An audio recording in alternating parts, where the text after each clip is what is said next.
हरि ओम. Corona न करोती. योगदास श्री जय गणेश जोशी लिखित आध्यात्मिक लेख क्रमांक 95. न करोती. आपल्या संसारी सवयी आपण विसरता विसरत नाही, त्या अध्यात्मातही उफाळून बाहेर येतात.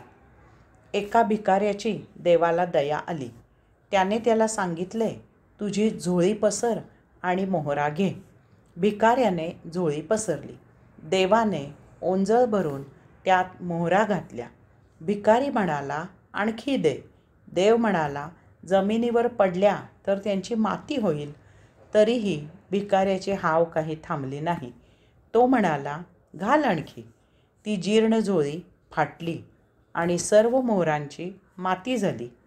एकतर मुळात आपली लायकी नाही, त्यातूनही आपल्याला काही मिळाले तर त्याने समाधानी तृप्त व्हावे.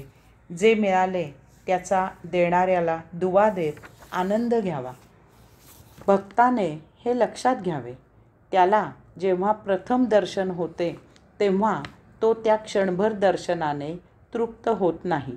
त्याला पुन्हा पुन्हा दर्शन होऊन ते टिकावे अशी अभिलाषा निर्माण होते. तो त्यासाठी प्रयत्न करू लागतो.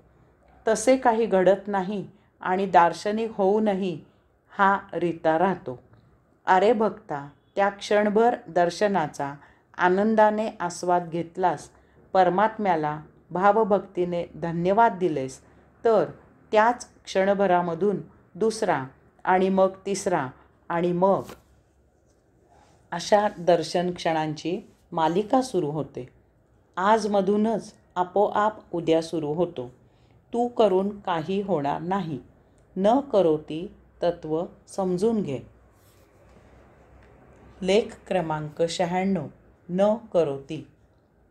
मुक्ती म्हणजे आपल्यासारख्या सर्वसामान्याला काहीतरी अशक्य, अवघड, दुरापास्त, ती केवळ ज्ञानियांचीच मिरासदारी इत्यादी आहे.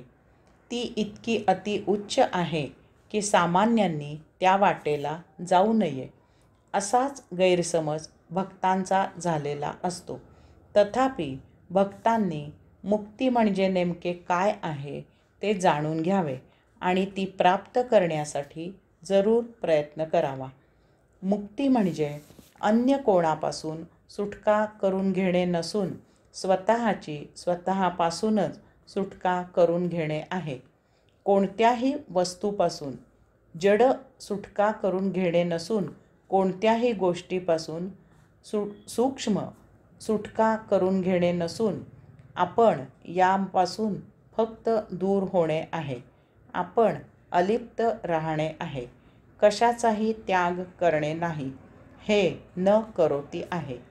एखाद्याला आपल्या घरामधून बाहेर काढणे नसून आपण त्याच्या घरी जाणे बंद करणे आहे. मला मुक्त कर असा टाहो फोडायचा नसून आपणच आपल्याला मुक्त करायचे आहे.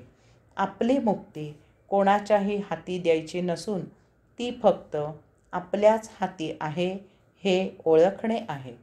भगवंत श्री आपल्याला मुक्त करून कधी घेणार ह्याची वाट न पाहत आपणच भगवंत श्रींमध्ये विरघळायचे आहे. आपणच समर्पण व्हायचे आहे. मुक्ती म्हणजे काही कृती करायची नसून करत असलेल्या कृतीसाठी न करोती व्हायचे आहे. तेथे आपल्याला मुक्त व्हावे लागत नाही.